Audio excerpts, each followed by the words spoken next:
kegiatan kita sudah jalan ini, pagi ini kita harus buka kegiatan untuk menerima materi ini. Materi pagi ini berkenaan dengan ataupun tentang apa di dalam kita punya schedule itu, tentang apa? Spiritualitas guru, semangat spiritual, semangat seorang guru itu seperti apa? Kita dengarkan dari Ibu Marlin ini, dia sudah sekitar 20 sampai dengan 22 tahun, 18 sampai 20 tahun menjadi seorang guru. Dari tahun 2003 kalau tidak salah itu dia sudah mengajar. Berikutnya ada dia di Sumbar sebagai guru agama di sana. Lalu semua tentang spirit seorang guru itu dia mungkin lebih tahu dari kita karena dia guru agama, lalu berikan hal-hal yang positif sehingga di sana dia tumbuh subur sebagai seorang guru yang mungkin dengan berbagai macam prestasi di Sumbar sana. Kita turut berbangga dan kita beri aplaus untuk ini. Oke, untuk itu kita dengarkan materi itu tentang spiritual seorang guru itu. Kita langsung berikan kesempatan kepada Ibu Marlin. Kepada Ibu Marlin kami persilakan. Terima kasih untuk waktu yang pasti seluas-luas saya sampai dengan jam 10 kita nanti bertemu dengan baik. Selamat pagi untuk kita semua. Selamat pagi. Seperti biasa saja selamat pagi kalau untuk saya tidak greget begitu. Jadi kalau saya bilang selamat pagi, pagi. Nanti sebentar siang kalau habis juga biar siang tapi semangat itu harus pagi. Selamat pagi. Pagi. Ya, supaya manusia itu dia mau turun juga dia rasa kalau semangat pada tahun ini. Selamat pagi. Pagi. Ya, terima kasih untuk kebersamaan kita yang masih pagi ini. Pastinya kita dalam keadaan yang sangat luar biasa ya, sehat tentunya meskipun ada sedikit masuk angin, tetapi paling tidak kita masih berada di posisi kita seperti sekarang. Kita masih duduk di tempat ini untuk mendengarkan sesuatu. Terima kasih untuk kita semua untuk menyemangati pagi. Saya mau kita nyanyi bersama tadi. Kasihnya seperti yang kita rasakan begitu dalam, kasihnya setiap hari seperti sungai yang mengalir tak pernah berhenti, kecuali Kalimantan dia tidak akan mengalir dulu kalau hujan, tapi kalau ini dia akan mengalir terus seperti sungai. Kasihnya seperti sungai. Turun bawah kayaknya yang paling terakhir tadi saya kembali. Ya. Dan sama kita posisi dalam keadaan berdiri. Nanti dengan berdiri sebentar baru kita. Ya, sip. Ya. Waktu tidak asing untuk kita. Tentunya kita semua tahu. Dan tentunya menambah semangat dan gaya bagi guru-guru TK. SMP itu mereka masih dalam keadaan posisi 9 tahun belajar. Jadi masa anak-anaknya masih ada. Jadi tentunya mereka membutuhkan gerak semangat untuk supaya bisa semangat untuk menerima mata pelajaran nanti yang kita berikan. Kita sekarang juga mau berusaha supaya kita lebih semangat untuk mendengarkan materi nanti. Kita lihat kasihnya seperti sungai. Kasihnya seperti sungai, saya mau kita gerakan. Kasihnya ada 2 tangan. Kasihnya seperti sungai. Kasihnya seperti sungai. Kasih ini butuh cerdas kita bagaimana mengolahnya ya.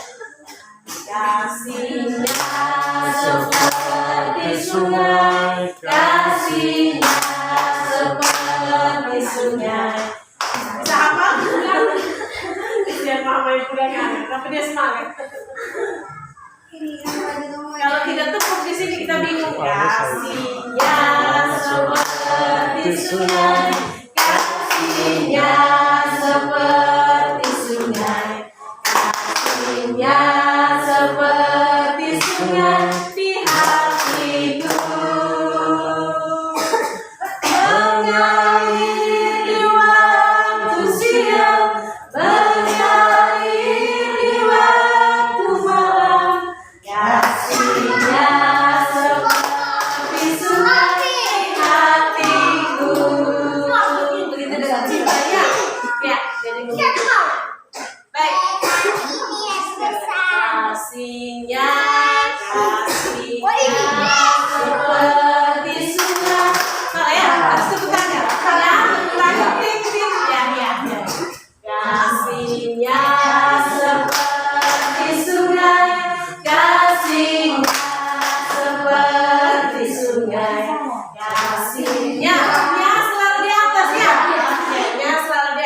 Berarti ini lebih cerdas dia tangkap. Ya, mari bantu saya di sini. Bantu saya di sini tetap. Ya. Kasihnya 1, 3. Kasihnya seperti sungai, kasihnya seperti sungai, kasihnya seperti sungai di hatiku, mengalir di waktu malam, mengalir di waktu siang, kasihnya seperti sungai di hatiku. Makin ya. Ya di atas hatiku selalu di sini. Mau ditepuk bagaimana harus di sini ya. Ulang sekali lagi lebih semangat. Pinggangnya belum goyang itu, harus dengan pinggang. Harus ini jawab. Iya. Ya, ini juga harus turun. Pas di sini lagu kaki ya. Gerak dan lagu namanya. Kasihnya, oke, kasihnya seperti sungai, kasihnya seperti sungai, kasihnya seperti sungai di hatiku, mengalir di waktu siang, mengalir di waktu malam, kasihnya seperti sungai di hatiku. Sekarang cintanya seperti sungai, cintanya seperti sungai, cintanya seperti sungai di hatiku, mengalir di waktu siang, mengalir di waktu malam, kasihnya seperti sungai di hatiku. Berkatnya seperti sungai, berkatnya seperti sungai, berkatnya seperti sungai di hatiku,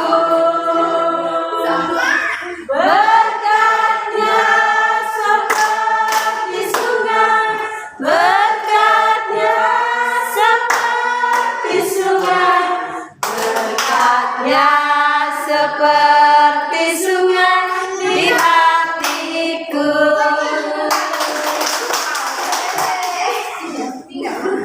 Ya, sudah ada sedikit keringat, energi positif kita keluar. Ya, terasa? Terasa atau tidak? Mereka di belakang, mereka dua itu Gitu di juga dengan belakang. beberapa anak-anak. Mereka kita harus pertama menyalurkan energi itu sendiri. Kadang mungkin datang dari rumah dia pas pergi minta uang, kalau bapaknya bentak dia sampai di sekolah dia cemberut. Tapi ketika kita sampai di kelas dan kita memberikan energi positifnya hilang sudah itu semua, ya toh? Makanya perhatiannya akan menjadi kepada kita, penuh dia kepada kita. Dia hilang sudah itu uang tadi kami sudah rame-rame dengan teman-teman. Gitu toh? Setuju?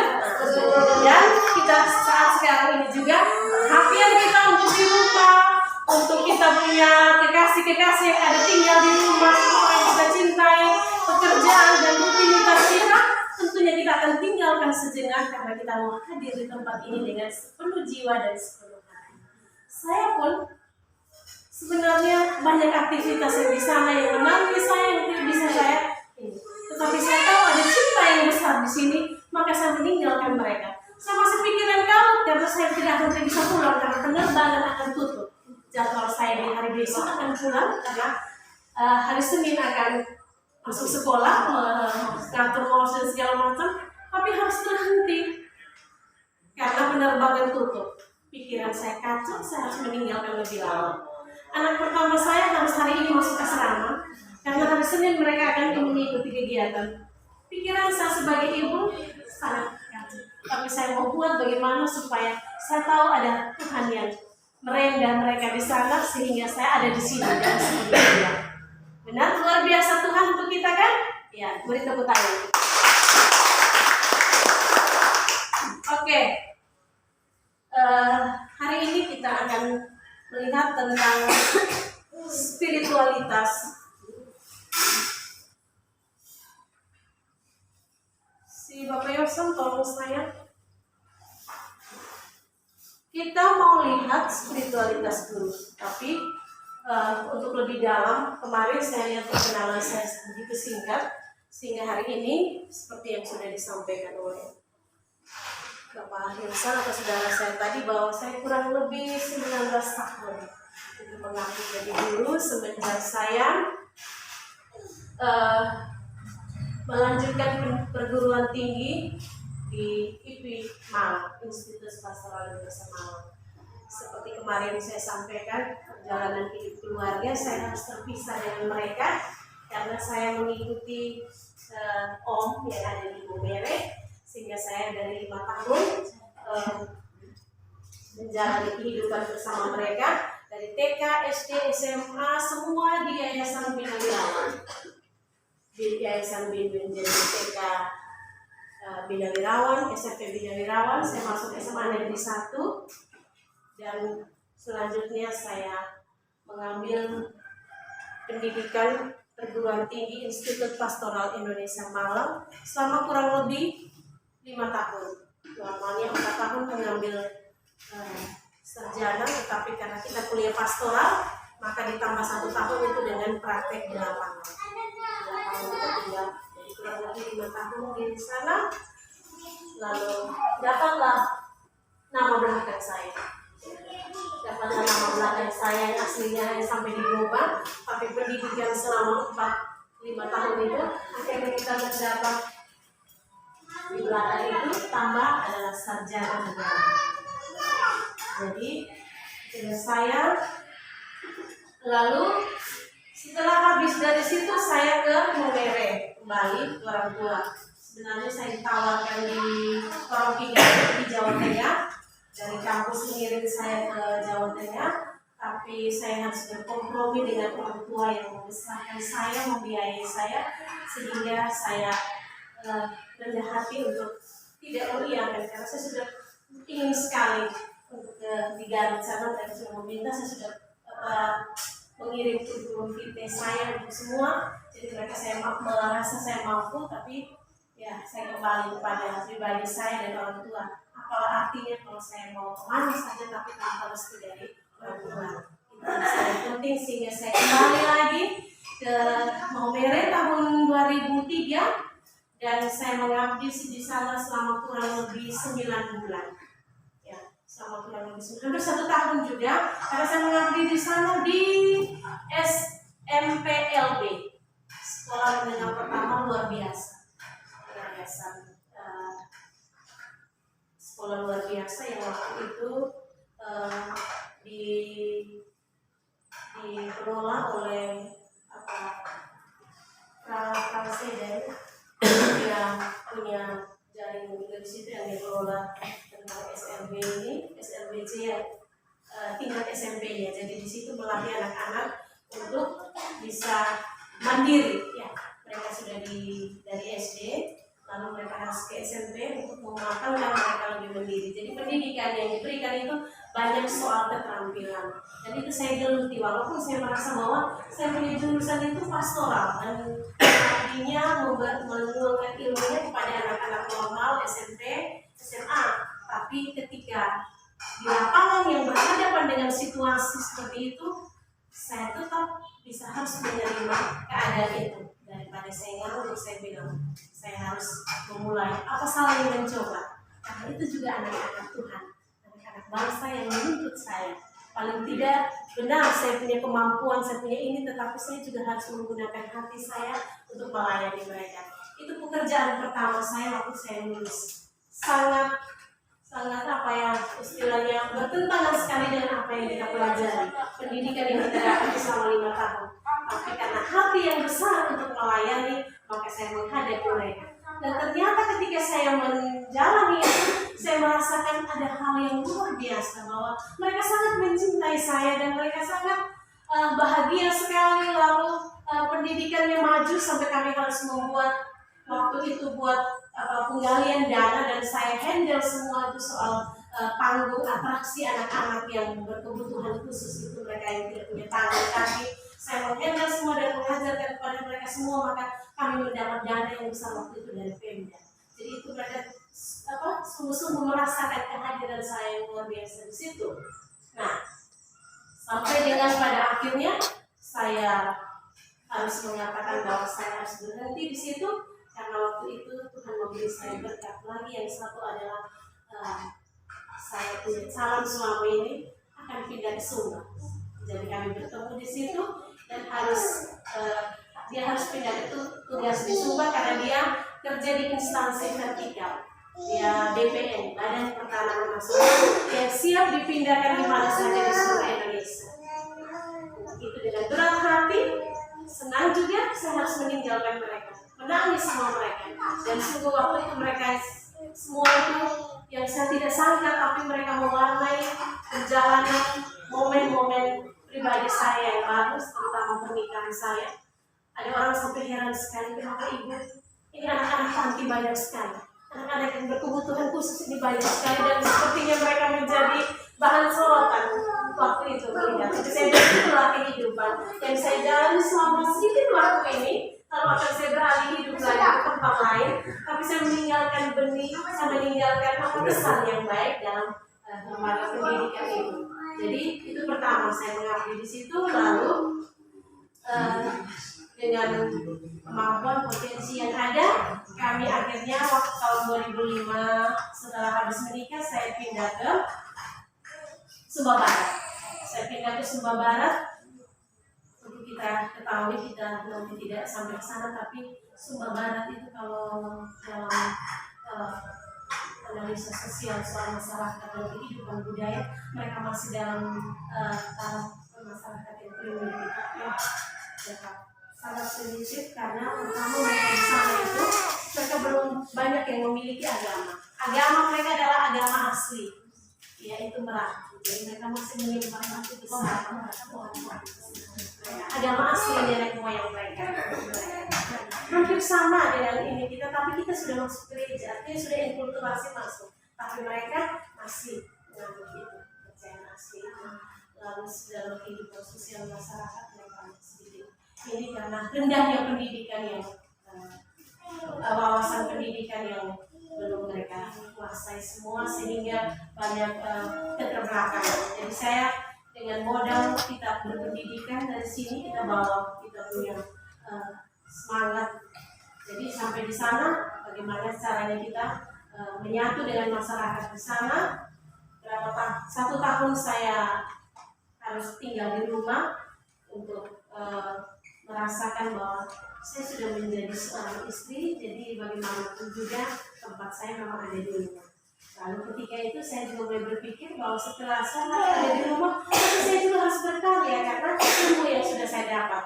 Sehingga waktu itu jatuh bangun saya 1 tahun juga, berapa tahun itu, ya, setelah 1 tahun itu ada di sana, ada berkat yang Tuhan siapkan untuk saya. Di situ saya diminta oleh dari Kementerian Agama, saya mengajar kurang lebih 3 tahun, itu mendampingi mahasiswa STIPAS Kupang yang cabangnya di Kabupaten.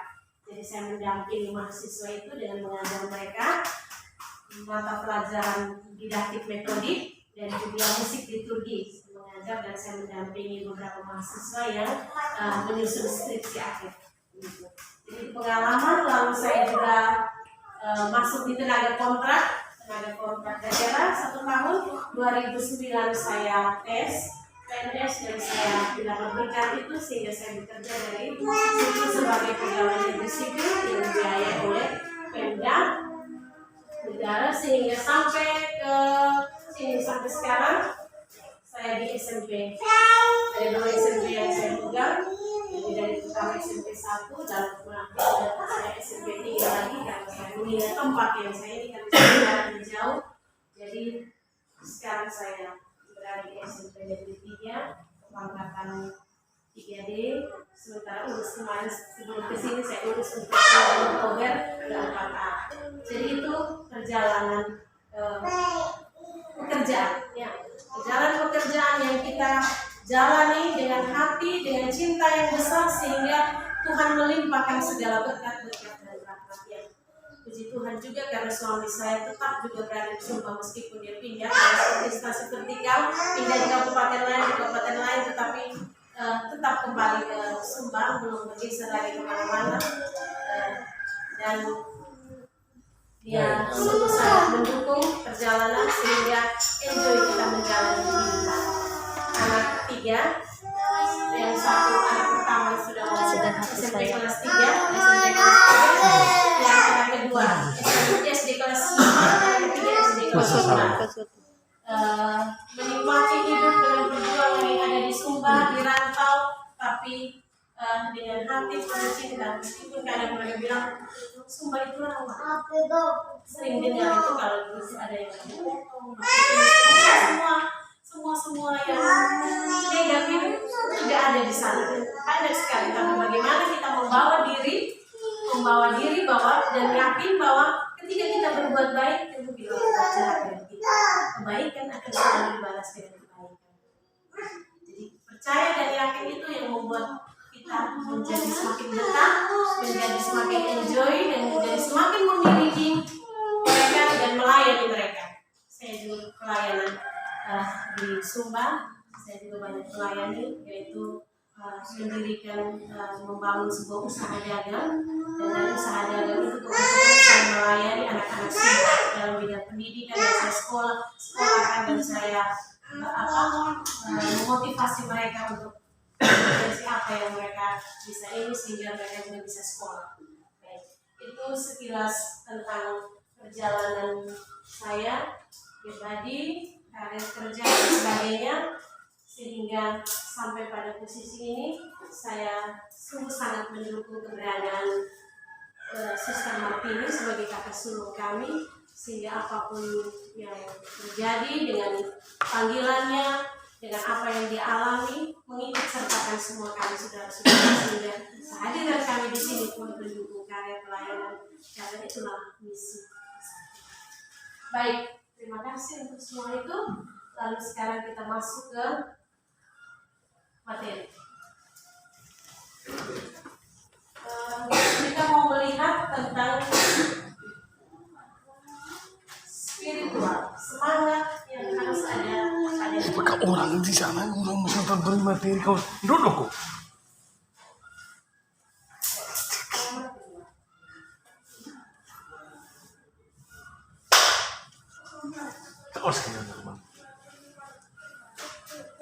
Sebelum kita masuk lebih dalam tentang materi, saya mau mengajak kita bagaimana kita membangun kualitas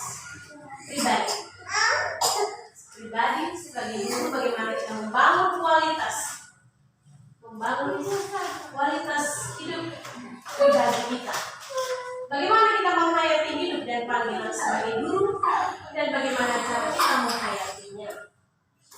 Yang pertama, kita harus punya rasa syukur. Punya rasa syukur dalam diri. Syukur yang pertama, kita lihat bahwa kehidupan kita yang kita berikan, yang ada pada kita sekarang, yang kita jalani, itu tidak terlepas dari pemberian yang Tuhan, ya.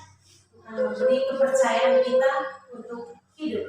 Dan hidup ini tidak hanya hidup begitu saja, tetapi kita diberikan segala potensi, bakat, kemampuan, talenta yang ada pada diri kita yang harus kita kembangkan. Dan itu adalah bentuk syukur kita. Kita pertama harus mensyukuri bahwa saya seperti ini, ya. Pribadi saya seperti ini. Sedikit beda dengan yang lain karena saya punya karakteristik sendiri. Saya seperti ini. Dan keberadaan yang ada dalam diri kita dari atas sampai di bawah itu harus kita menyadari sungguh dan membentuk rasa syukur kita yang mendalam. Perasaan syukur harus menjadi dasar dalam diri, karena ketika diri kita memiliki perasaan syukur ini, kita sekaligus terbawa pada pengakuan diri bahwa semua yang kita raih bukan karena kehebatan pribadi, sekaligus meredam ego manusia. kesombongan diri. Karena syukur yang berlebihan. Apa memang hanya begitu saja. Begini saya. Itu ego, kesombongan yang cenderung ada muncul dalam diri kita sehingga membuat kita melayang melambungkan kalau hanya SMP selesai begini. Jadi itu yang harus syukur yang membuat kita merasa bahwa itu semua yang kita raih bukan karena kehebatan kita, tapi karena kebesaran kasih Tuhan yang memampukan kita seperti ini. Yang kedua, ada rasa syukur. Yang kedua, kita menghargai perjuangan kita sampai titik ini. Bagaimana cara kita menghargai perjuangan kita sampai di titik ini? Terlepas dari keegoisan duniawi, kita secara pribadi menghargai diri kita dengan semua perjuangan kita untuk meraih harapan dan cita-cita pada posisi kita sekarang ini. Kita menjadi guru.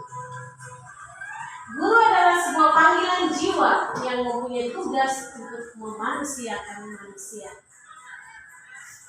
Dan itu semua tentunya kita raih dengan penuh perjuangan, pergumulan yang kita sendiri tahu bagaimana jalan perjuangan itu. Tidak ada yang tahu, saya pun belum tahu seperti ibu. Ada beberapa sarjana yang di sini, tapi kita pribadi tentunya pasti sudah mengenal diri kita. Kisah dari keluarga ini. Mungkin gambaran saya tadi Anda sudah tahu. Sudah tahu seperti apa gambaran saya tadi, hidup perjuangan yang saya gambarkan. Tetapi pribadi Anda sendiri itu punya Anda sendiri yang lebih tahu. Bersama Tuhan di atas, bagaimana tergumulan perjuangan dari keluarga pribadi yang menghantar kamu sampai kepada posisi titik sekarang ini adalah menjadi guru. Siap, sudah punya titel, pasti itu sudah punya nama belakang dan seperti saya SAG, pastinya masing-masing kita sudah kita raih dengan jalan itu. Semua yang kita jalan, nah itu yang harus bagaimana kita menghargai pribadi, menghargai itu bahwa tidak semua orang, ada teman-teman kita yang lain yang satu angkatan dengan kita SD SMP, hitunglah kita coba lihat berapa orang yang berada pada posisi titik kita sekarang ini. Melihat mereka, melihat perjalanan, semua itu kita harus mensyukuri dan menghargai penghargaan terhadap diri, bangga terhadap diri sendiri. Karena yang kita raih itu dari jatuh bangun kehidupan kita. Menjadi seorang sarjana sekarang itu harus kita hargai. Setelah kita menghargai, tentunya kita akan ada rasa mencintai diri. Kita mencintai diri. Dengan melihat kembali setiap perjuangan kita secara pribadi untuk mencapai titik ini, tentunya kita akan semakin mencintai diri. Cinta diri dalam tanda kutip. Terlalu cinta diri, teringat orang. Tapi bagaimana kita menghargai perjuangan kita dan tidak menjadi sia-sia tanpa arti, tanpa makna dalam hidup kita selanjutnya. Kita harus mencintai dan menghargai bahwa kita ada sekarang dan saya siap untuk melakukan apa yang Tuhan kehendaki. Ketika kita berada pada posisi ini, maka mampu memaknai semua perjuangan kita. Kita akan memiliki rasa tanggung jawab pada diri sendiri. Bertanggung jawab untuk setiap tugas dan panggilan kita menjadi guru yang digugu dan ditiru. Ketika kita mampu menguasainya dengan langkah atau proses di atas, maka kita berhasil menjadikan diri kita sebagai pribadi yang berkualitas, berbobot, bermakna. Jadi kadang orang lihat, sama sih dia sarjana, sekolah sama sih. Dia punya pikiran, dia punya gaya, dia punya segala macam orang tidak sekolah. Nah itu yang kita jaga dalam diri kita. Kita harus membuat diri kita menjadi pribadi sarjana yang berbobot. Karena kita menjalani kehidupan itu mencapai itu dengan susah payah. Ya itu dua proses tadi, mensyukuri, kita menghargai, mensyukuri, dan sekarang kita mencintai diri kita supaya kita benar enjoy menjalani kehidupan kita, mencintai dengan seluruh diri kita, mengenal siapa pribadi kita dengan perjuangan yang kita tidak terlepas dari orang lain.